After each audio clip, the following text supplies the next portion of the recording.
जय जिनेन्द्र बंधुओं, लीजिए आपके सामने प्रस्तुत है एक और नया संस्करण जिसका नाम है आ गई घास पसंद।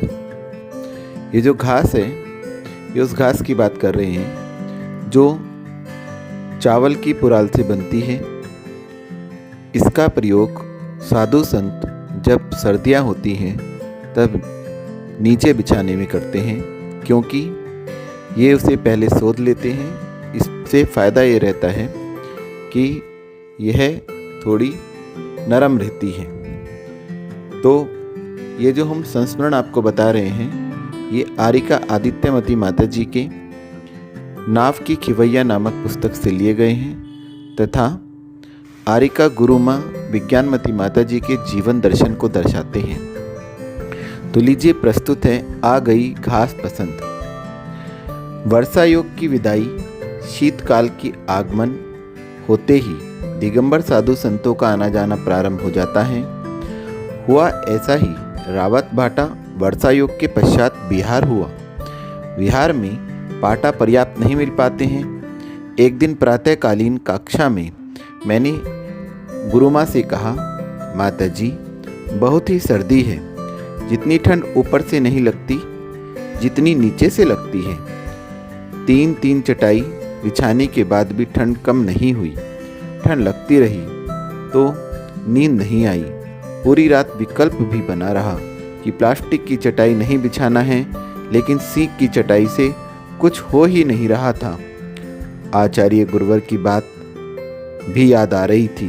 उनके द्वारा कक्षाओं में हुई चर्चा याद आ रही थी कि आगम में प्लास्टिक की आज्ञा नहीं है। आगम तो मात्र तृण व तृण की चटाई की आज्ञा देता है। आखिर हम क्या करें? उसी समय एक बहन ने कहा, पूज्य माता जी 3-4 चटाई मंगवा लें। सारी बातें सुनकर 1-2 क्षण के बाद गुरु माँ बोली, ये ठंड तो निकाल लो, लेकिन अगले वर्ष घास मंगवाऊंगी। उससे न शारीरिक विकलता होगी न मानसिक विकलता होगी, साथ ही आगम व गुरु की आज्ञा का पालन भी होगा। सुनते ही हम सभी बोले, घास से तो बहुत कचरा होगा।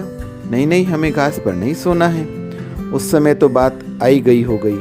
सभी को चटाइयों का विकल्प हो रहा था, पर किसी का भी मन घास पर सोने का नहीं बन पा रहा था। फिर भी पूज्य गुरु माँ हर 8-10 दिन में बात छेड़कर हम सभी को कहती, अगली बार तो अपन लोग घास पर सोएंगे।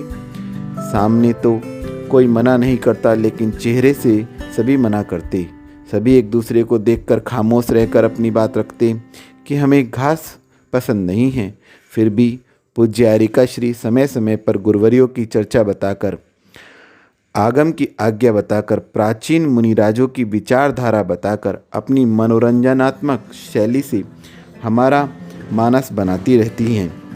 हम सभी का मन घास पर सोने का बन जाए। लेकिन लगभग 8-10 माह तक मानस बनाती रहीं और किशनगढ़ वर्षा योग के बाद तो घास मंगवा ही दी। श्रावकों से शोधन करवाकर व्यवस्थित भी करवा दी। फिर भी हम सभी यही सोचकर टालते रहे कि अभी तो यहाँ सर्दी नहीं है, नवंबर निकला जा रहा है, दिसंबर निकल जाए तो घास नहीं बिछानी पड़ेगी। ज्ञानोदय तीर्थ क्षेत्र नारेली में जब 4 आरिका दीक्षा हुई तब नव दीक्षित आरिकाओं को पाटा पर सोने के लिए कहा तो वे 1-2 दिन तो सो गईं, पर उन्हें नींद नहीं आई। तब वे बोली, माता जी हम तो चटाई पर ही सोएंगी।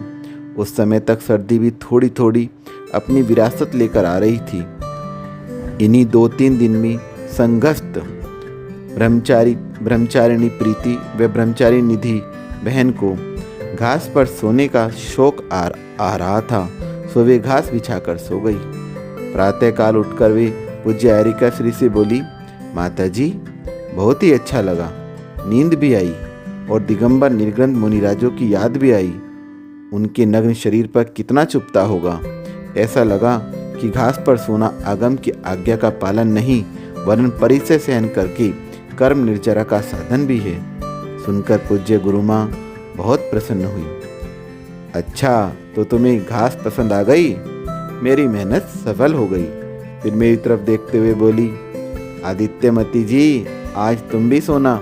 बहनों की बातें सुनकर भाव अभिव्यक्ति से मेरा मन भी थोड़ा थोड़ा बनने लगा और पूज्य गुरु माँ की आज्ञा सुनकर मैंने कहा, जी माता जी।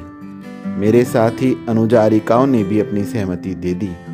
सायंकाल शोधन करके घास बिछाई, चुभ रही थी, घास भी आ रही थी, फिर भी मन बना चुकी थी, अतः सो गए। सभी आरिकाएं भी घास पर ही सोई। प्रातःकाल होते ही जैसे ही हम सब कक्षा में बैठे, पूज्य आरिका श्री ने मुझसे पूछा, बेटा कैसा लगा? ठंड तो नहीं लगी? नींद आई कि नहीं? सुनते ही सभी एक साथ बोले, पूज्य माता जी, पता ही नहीं चला कि सर्दी की लंबी ठंडी रात कब निकल गई। सुनते ही गुरु माँ का चेहरा खिल गया। बोली, सच तुम सभी ने आगम की आज्ञा का परिपालन करने में मेरा साथ दिया है।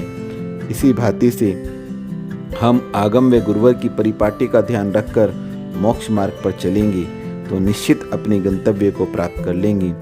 दृढ़ इच्छा शक्ति और सतत प्रयास से ही सफलता मिलती है। धन्य है हमारी गुरु माँ, जो स्वयं सर्दी गर्मी बरसात सभी मौसमों में केवल लकड़ी के पाटक का ही प्रयोग करती है। पौष मास की ओस वाली सर्दी को भी गुरुवर को याद करके भेद विज्ञान से समता के साथ सहन करते हुए हम सभी को सर्दी से बचाया। साथ ही दीर्घकालीन पुरुषार्थ से पुरातन परंपरा को जीवंत बनाया। हे भगवान, हमारे अंदर भी अपने गुरुवरों व आगम की परंपराओं के प्रति अंतिम श्वास तक सदैव उत्साहित जागरूक परिणाम बना रहे। इसी भावना से पूज्य गुरु माँ के चरणों में वंदामि।